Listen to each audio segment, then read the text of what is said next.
If a picture's worth 1,000 words, interacting with that picture or interacting with that video in some way makes it experiential, it gives it depth, it gives it more meaning.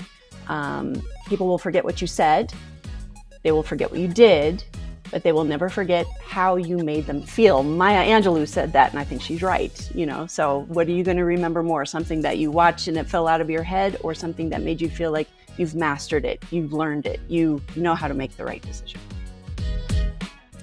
Good morning, good evening, good afternoon, wherever you are and wherever you're watching from. My name is Matt Pierce, host of the Visual Lounge, and today we're going to be talking about taking videos and how you can use videos, of course, in learning and development, but we're also going to be talking about interactive modules, videos, things like that, and how we can maybe bring them together, some of the things that we can do to make that work better so that you can have maybe less stress, less worry, all that kind of fun stuff that happens when you're creating good learning content. Just before we get into the show, of course, don't forget to like, subscribe, do all that stuff. Email us if you got comments, questions at thevisuallounge@techsmith.com. We'd love to hear from you, but let's go ahead and jump in and introduce today's guest. Anastasia is an instructional designer and developer with 20 years of experience. Most of this has been contracting, working in a variety of domains such as government, healthcare, finance, higher education, and e-commerce. She's authored 16 courses for LinkedIn Learning, mostly about Adobe Captivate, but also about Adobe Animate and e-learning topics.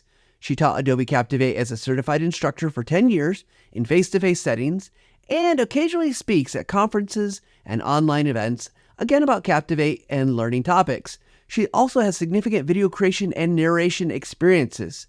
She believes that a picture is worth 1,000 words, but interacting with that picture or video adds significant depth and learning. With that said, please help me welcome Anastasia to the Visual Lounge. Hello. Oh, thank you. Hello. How are you? Doing very well. Thank you so much for being here. Great. And I mean, such an impressive resume. I mean, the LinkedIn learning courses, the speaking, the experience. I'm so excited to be able to just, I get to pick your brain and it makes me so excited. Oh, well, I'm so excited to talk about it with you. So thanks for having me. You bet. So we're going to dive in with the first question we ask everybody, which is generally, what's a tip that you would give the audience about using video better in the workplace to help them to do that? Any suggestions? Yes. And it's one that sometimes I don't always do myself, and that is to make time to learn a new technique. If you've spent any time making video, if you spend any time doing imagery, you sometimes get in a rut. You sometimes have the same few tricks that you use every time, and it is worth it, I think, to take even 20 minutes, even 30 minutes, and find out a new technique and see how you can implement it in. And you might stumble across a new genre or a new feeling or something that you've never used before. From there, I would also suggest, if you haven't already, to try AI and use it as a playground, as a way to just try out new ideas, put together imagery together that you've never thought of before, ideas that you haven't put together before, and see what you can come up with. And then the third thing I would add from there, and I think we're going to talk about this quite a bit, is make it interactive when it's appropriate. Yeah. So, I love that, right? Because I think there is something about being a creator in particular, we can use that term broadly, that just, you gotta be learning new things, because it seems like, at least someone who watches a lot of, people who are creating YouTube videos, the styles are changing and what's drawing attention is changing. Yeah, absolutely. And oh my gosh, I'm out of date. Look at how people are doing this now. I'm like, you got to keep up with it. So, yeah. And it helps you grow as a person as well. So, yeah. Well, it reminds me of TV, like TV and movie, where the intro to the video, like a movie was like 4 minutes long, and now they just jump right into the action. So, yeah, it's pretty good. much. Right. Well, let's talk about this other topic. So first, where I want to start is because you've got this unique blend, right? A lot of people I talk to are really just pure video creators, right? You're bringing this kind of interactive side, which is slightly different. So let's start. Where does video shine, do you think, for you? Where would you say, hey, video is the right medium when? And then we can talk about kind of the interactive side of things. Sure. Yeah. Well, I spend most of my time as an instructional designer and instructional developer. And so a lot of that is going to be in that e-learning space where you're learning maybe a new technique, a new software. That's where I spend a lot of time, is, teaching somebody how to use XYZ tool that does XYZ thing. And then also some change management things, or maybe soft skills, that kind of thing. So the place where video really comes into play is providing, anytime that you're learning, you see it and then you do it. So it's kind of finding that interplay between what can I do to show people what they're supposed to do and what it's supposed to look like, and then give them an opportunity to practice it in a place that's safe. So it could be either a video, or it could be a software simulation, and you're not doing video at all. You're doing a software simulation using software like Captivate, or Articulate is the other one. Articulate Storyline is the other big one in the e-learning space, and giving people an opportunity to practice. Did I answer your question there? Yeah, I think so. I mean, it's clear that like video can't be everything. I wish it could. Wouldn't it be great if that was the case? But so I like what you're saying, that like it's an opportunity to show people like, hey, this is what it looks like. This is how you get familiar with it. But then it sounds like on the other side, from an interactive standpoint, it's more when you want to give practice. Is that right? Yeah, that's what I would say. And I think there's a really good quote that people attribute often to Confucius. I don't know if it actually was from Confucius. It says, what I hear, I forget. What I see, I remember. And what I do, I understand. And how true is that, right? Like, have you ever walked up to somebody and you shake their hand and you hear their name, and how often does their name just fall right out of your head, But like, if you meet somebody and their name is Shelly and you envision that person holding a shell, are you going to remember that her name is Shelly? Yeah, you are. What you see, you understand, like what you see, you kind of remember. And then what you do, you definitely understand. So that's where that opportunity comes, either with simulations or with video, especially if you make it interactive video, to give a chance to do something. So I love it. So, okay, let's talk about making interactive video, because I'm guessing, like, when I think I've made a lot of videos in my life. I make a video podcast. I made tutorial videos. When you're thinking about making a video, let's say kind of video at its basic core, that you're going to make it interactive, doesn't have to be super crazy. I'm assuming there's differences, right? When you're starting to plan, design, think about like those interaction points versus just like, I'm going to show somebody. What's going through your head, kind of, if I don't know if you have a mental checklist or things that you're thinking about, but like, how is it different in terms of getting ready to make that thing versus just, I'm going to make a straight kind of no interaction type video?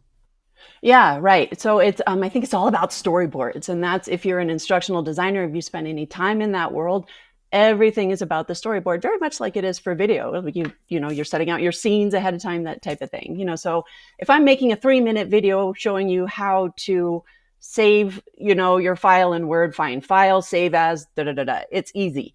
But if you're doing something that's more interactive video, that is, just like building any kind of scenario or a branched scenario, and you need a storyboard. What do you see first? What are the choices? Where does it take you next? What does the video need to look like from there? It's a lot more involved, and it takes a lot more time, but it makes all the difference. And I can give you some examples of some really good ones to look at on the web of just how powerful it is to have this experience in video, so you feel like you're there, but you have some choices along the way. So, but it's all about storyboarding. You got to write it out. There's a mental checklist. It falls out of my head. I got to write it out, figure out what imagery goes where, what are the choices, being very specific about, if you are giving people choices, how do you word those choices? You can have yes and no.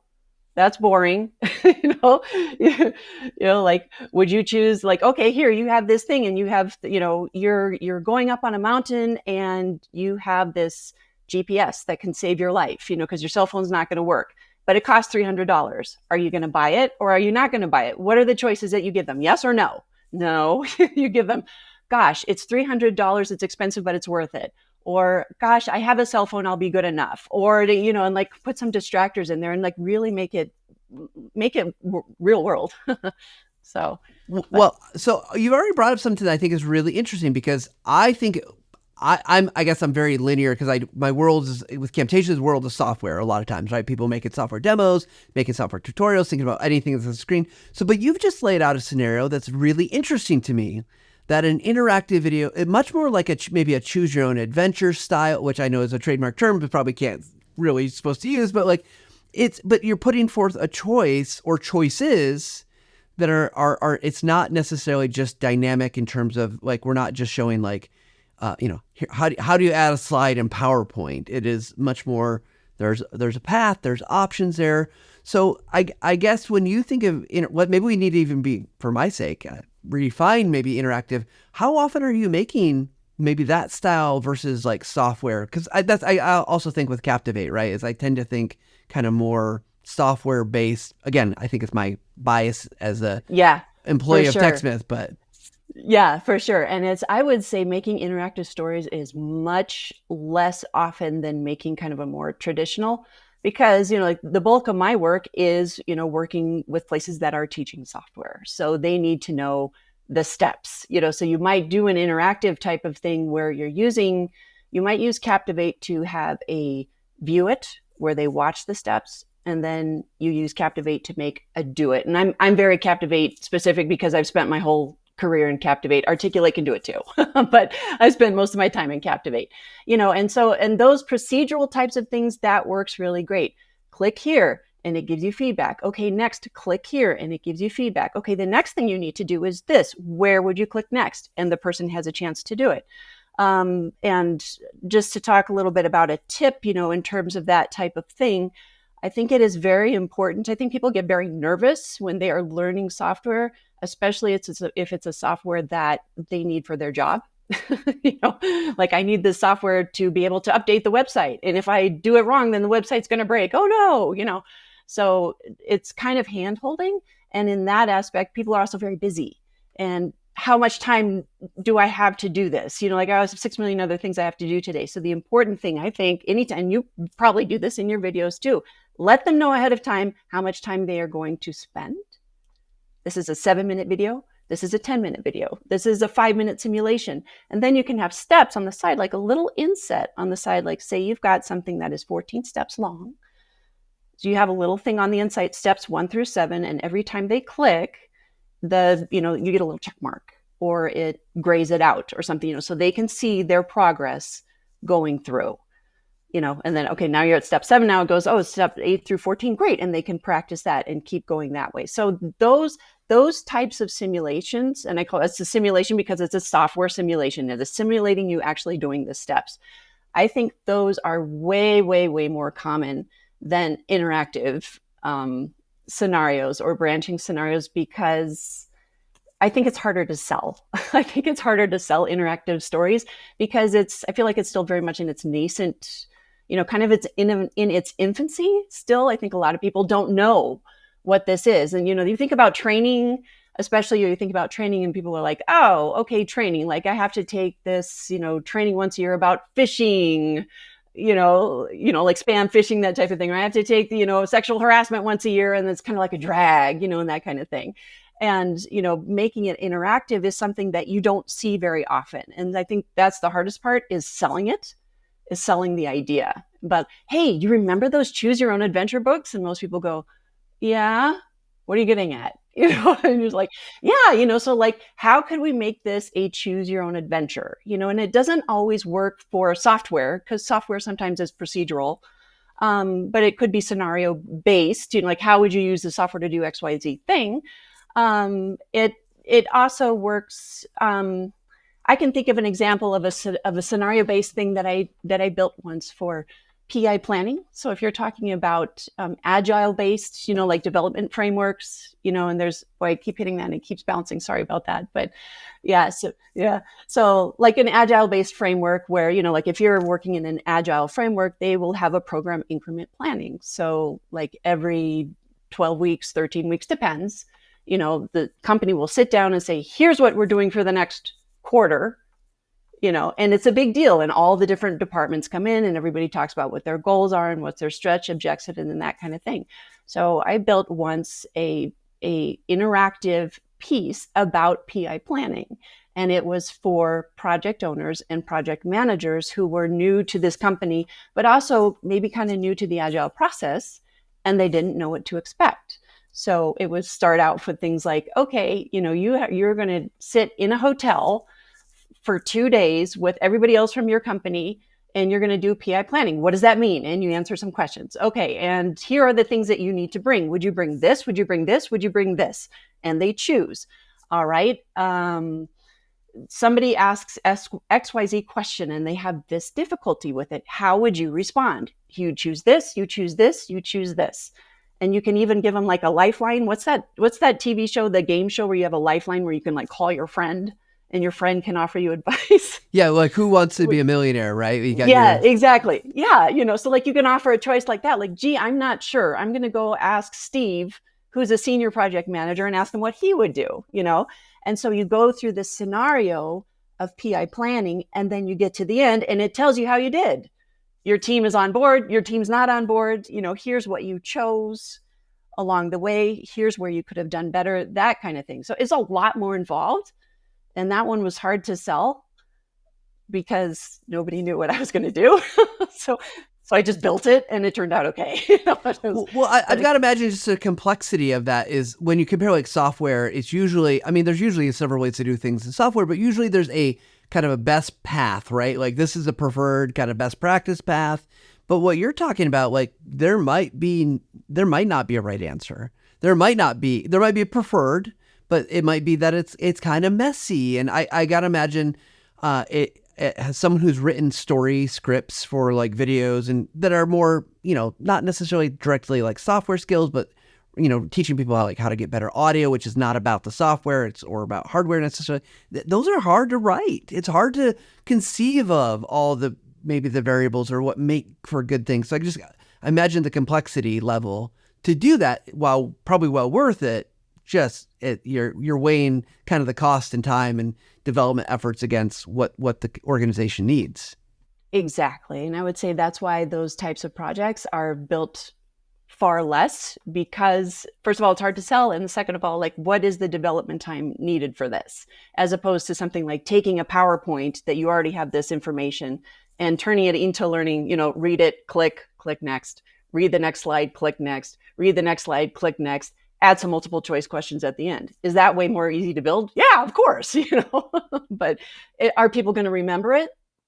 Maybe not so much, so it is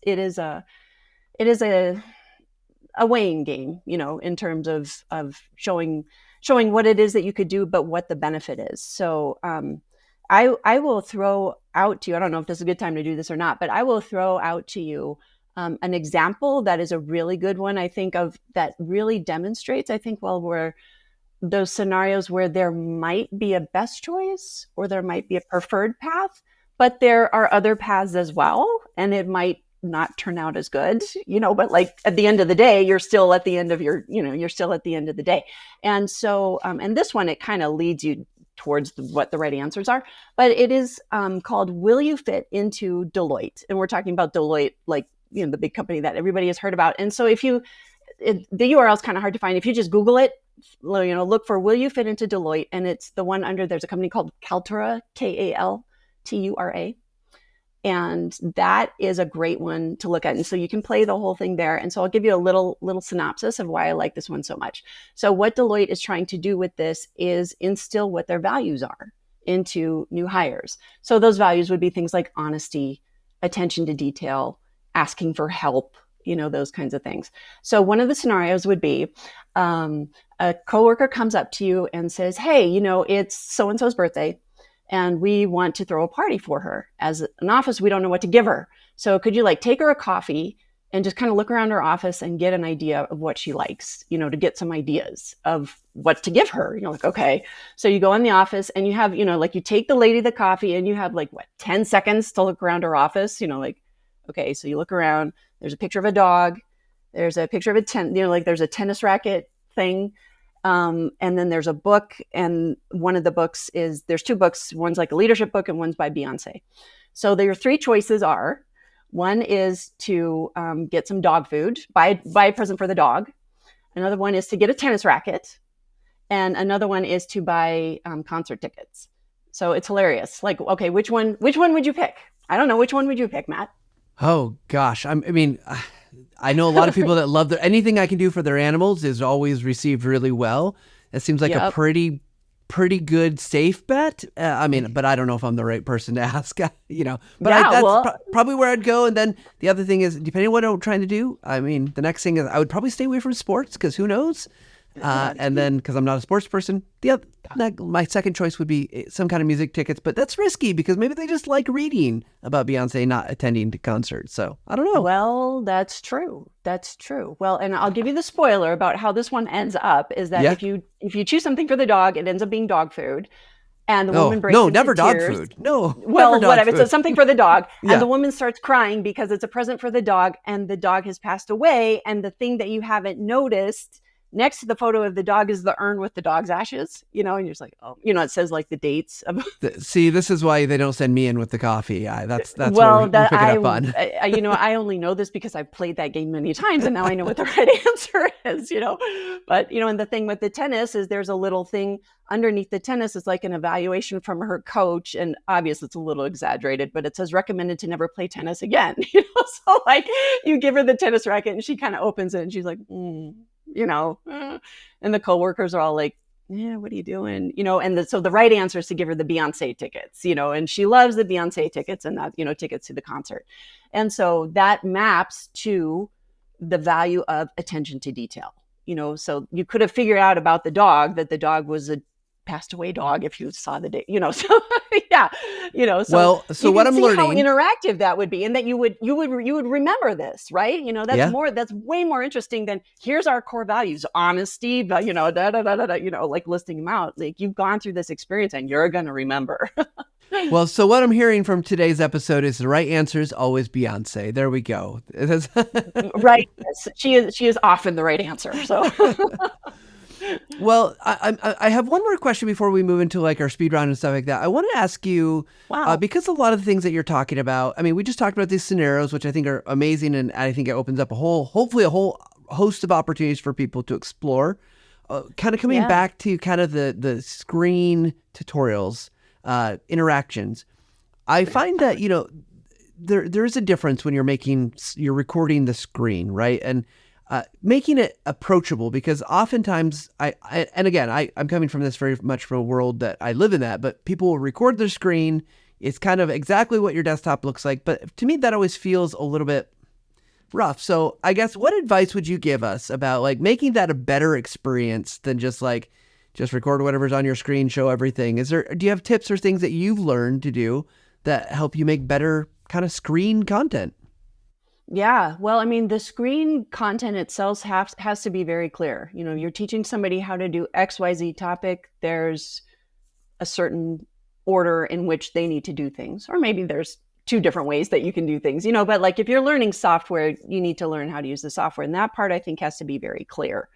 The thing that makes it, I think, a little more interactive than just watching a video, and I can't remember what happened I can't remember 2 steps ago, is again, wrap it in a scenario. Even if it's a simple scenario, here's the thing that you have to do. You have these 6 things today that you have to do. Here's the first thing that you have to do. And here's why it's important. It can be just a few sentences. It doesn't have to be this big drawn out thing with huge storyboards. It can be, something simple, but something to put it in context. Bob is calling in to make his doctor appointment. He won't be available on this and this day. And he has this other cell phone number that you need to, like all these variables. And like, so how would you enter this into the software? Just give it a scenario is what I would say. Well, I love that. And this has been, I've got some things I want to try now. So this is super exciting. I love the conversation, but we are coming in on time. We're going to go into our speed round questions. So for those who are new to the podcast, speed round questions are quick, fast questions with quick, fast answers that are determined by the roll of dice. So let's go ahead and jump into speed round. Okay. All right. So let's go ahead and bring up the dice tower. I've got a 12-sided die. We've got 12 questions. Are you ready? I am ready. I hope so. Here we go. Because the first question is question number 3. Ooh, this is we don't get that. Like, you never know. I think the dice is, slightly weighted. So some questions come up a lot. This is one that hasn't come up a lot. What's one piece of advice you wish you could give yourself or could give to your younger self? Something you would say to younger you? One thing I would say to younger me is something that somebody said to me once, which is you can do everything that you want in life, just maybe not all at the same time. Like, like we all have so many activities or hobbies or things that we want to do. And have you ever started like 6 things and you don't make any progress in any of them because you're juggling 6 things, So like just pick 1 or 2 and do that really well until you're done or until you've mastered it or whatever, and then go on from there. Because I struggle with that a lot. Yeah. Great Yeah. advice. Great advice. I love that. Well, let's go on to our next question. Here we go. Second roll. Okay. Question number 5. So here we go. Ooh, if you could, this would solve us actually some problems with the first question. If you could instantly acquire a new skill, what would it be and why? Oh, I should say something about instructional design, but I'm not going to. That's perfect.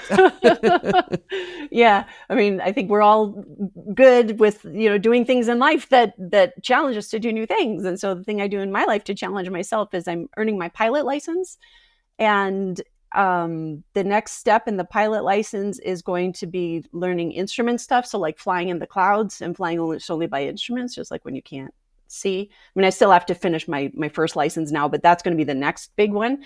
And it's going to be a lot. I wish there was a way to just plug into the matrix and just like download it and learn it all. That would be amazing. That it's already amazing. Just learning any part of flying, but then you have to think about, because all the data, all the gauges, all the things that you have to pay attention to and not have visual kind of sight. And not have visual. But you know what? That has been the best thing for learning how to teach people, is make yourself do something new where you're the learner again. You're starting all over again. Wow. It's hard. Well, and congratulations on that, working towards that, and I can't wait to hear how it goes. So, all right, Thank you. Let's do one more here. Okay. Last question. 7. We're just kind of progressively moving up the die here, which is great. Okay. Yeah. No. These are all, I swear we did not plan these. That are not pre-rolled dice or anything like this. Question number 7. What's a hobby or interest you've always wanted to pursue but haven't had a chance to do so yet? So you can only do 1 or 2 things in your life at a time. You can do it all, but you can only do 1 or 2. Your thing you're working on. What's a hobby that you would like to pursue after you have all your pilot licenses? You're all set. What's next? All set.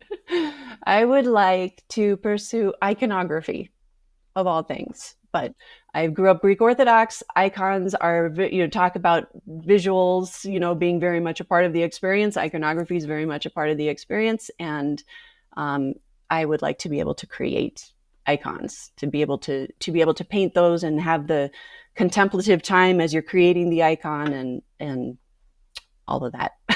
Yeah, very cool. And those are often just beautiful. Beautiful. So what a great next hobby when you're done flying all over the place. Probably when I'm retired. I don't know. Right. Well, This has been lovely chatting with you. Of course, we always want to give our guests a chance to promote themselves, talk about, where people can connect with them. Where should they look for your stuff, and how should they connect with you? Cool. Yeah. I am on LinkedIn. That's a great place. So you can find me on LinkedIn. I also have a website, which is AnastasiaMcCune.com, just my name.com. Those are probably the best ways, easiest ways. Perfect. Well, Anastasia, we like to wrap up the show the same way every time. We like to ask our guests for their final take. So what is your final take for the Visual Lounge? Okay, I think I'm going to kind of repeat what you said at the beginning. If a picture's worth 1,000 words, interacting with that picture or interacting with that video in some way makes it experiential. It gives it depth. It gives it more meaning. People will forget what you said. They will forget what you did, but they will never forget how you made them feel. Maya Angelou said that, and I think she's right. So what are you going to remember more? Something that you watched and it fell out of your head, or something that made you feel like you've mastered it, you've learned it, you know how to make the right decision? I love it. Well, hopefully everyone listening to this podcast has felt something today. And Anastasia, thank you so much for joining me here at the Visual Lounge. Thank you for having me. It went like that. It went so fast. It always goes so quickly. So thank you again. And just to wrap up the show, of course, everybody, we want to let you know we're so here for you. We want to support you in your journey, your quest, whether you're making interactive videos, experiences, you're using images in your work. We're here for you to learn and grow and obviously hear from amazing people with great ideas. And so if you've got ideas for future shows or things you'd like to learn about, let us know. Drop a link or drop a comment in the link stuff below. Tell us. You can email us at thevisuallounge@techsmith.com. And of course, because we're always here for you, we hope you take a little time to level up every single day. Thanks, everybody.